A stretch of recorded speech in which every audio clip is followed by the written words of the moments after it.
11 सितंबर 2001 एक ऐसा दिन जिसने पूरे अमेरिका को हिला डाला। एक ऐसा दिन जिसने दुनिया को बदल कर रख दिया। 20 साल बाद भी इसके असर आज तक बाकी हैं। और क्या वर्ल्ड ट्रेड सेंटर पर अफगानिस्तान ने हमला करवाया था? अगर नहीं तो किसने?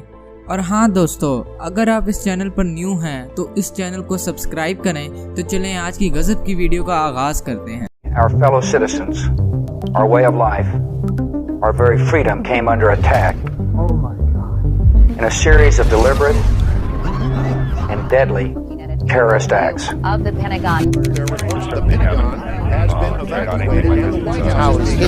Now this is a world trade centre उस वक्त अमेरिका की तारीखी इमारतों में शुमार होती थी। इसको उस वक्त अमेरिका की सबसे बड़ी बिल्डिंग होने का इजाज़ हासिल था। ये न्यूयॉर्क की शान थी। 11 सितंबर की सुबह का वक्त था। अमेरिकन एयरलाइंस की फ्लाइट 11 टेक ऑफ करती है। बोस्टन के इंटरनेशनल एयरपोर्ट से इस फ्लाइट में लॉस एंजल्स जाना था।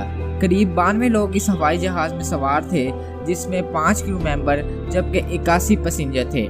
फ्लाइट के टेक ऑफ होने के 15 मिनट बाद पता चलता है कि इसमें 5 हाईजैकर्स हैं जो कि प्लेन को हाईजैक कर लेते हैं और पैसेंजर्स को ओवरपावर कर लेते हैं। जबरदस्ती जहाज के कॉकपिट में घुसते हैं और हवाई जहाज को न्यूयॉर्क के वर्ल्ड ट्रेड सेंटर की तरफ ले जाते हैं और वर्ल्ड ट्रेड सेंटर के नॉर्थ टावर पर जा क्रैश कर देते हैं। Somebody hit the World Trade Center or the Trade Center. World Trade Center.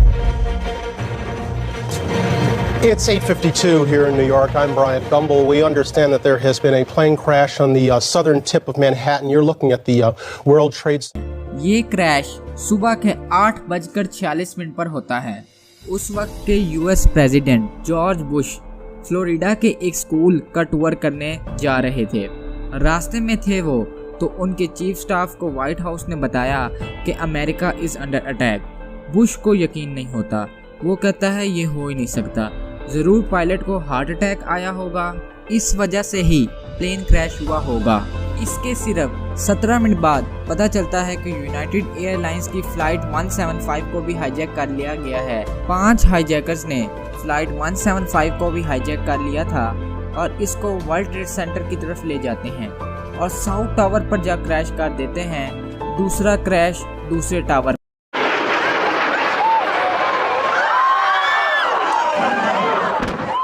पर।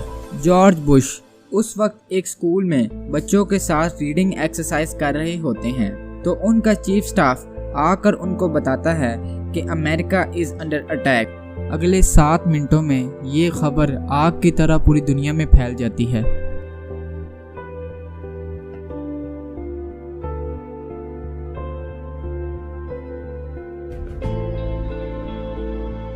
दूसरे प्लेन के क्रैश के कुछ मिनट बाद दोस्तों खबर आती है कि 2 और प्लेन्स को हाईजैक कर लिया गया है।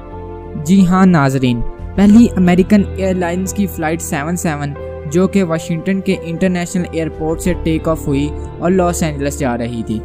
इस फ्लाइट को भी 5 हाईजैकर्स ने हाईजैक किया था। और दूसरी यूनाइटेड एयरलाइंस की फ्लाइट 93 जो कि न्यू जर्सी से कैलिफोर्निया जा रही थी, इसको भी 5 हाईजैकर्स के द्वारा हाईजैक कर लिया जाता है और इन दोनों फ्लाइट्स को वाशिंगटन डीसी की तरफ टर्न कर दिया जाता है। वाशिंगटन डीसी जो कि कैपिटल है यूनाइटेड स्टेट ऑफ अमेरिका का। वहाँ एक बहुत आइकॉनिक बिल्डिंग मौजूद है जिसको पेंटागन कहा जाता है। फ्लाइट 77 को हाईजैकर्स पेंटागन की तरफ टर्न कर देते हैं और इसको पेंटागन की बिल्डिंग पर क्रैश कर देते हैं। Oh my goodness. Oh my goodness. We're looking at a live picture from Washington and there is smoke pouring out of the Pentagon. It would appear that there has been another major explosion, this one in the nation's capital. इस point पर United state की सब airlines को shut down कर दिया जाता है। 9:37 पर तीसरा क्रैश होता है पेंटागन टावर पर।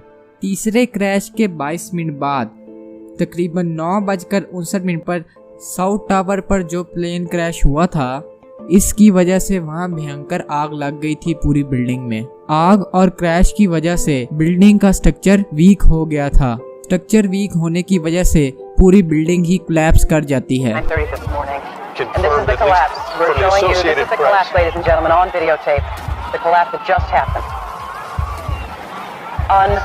इसी बीच लोगों को डर लगने लगा कि आखिर अब चौथा प्लेन कहां क्रैश होगा। मगर आपको जानकर हैरानी होगी कि फ्लाइट के पैसेंजर्स और हाईजैकर्स के दरमियान लड़ाई हो जाती है।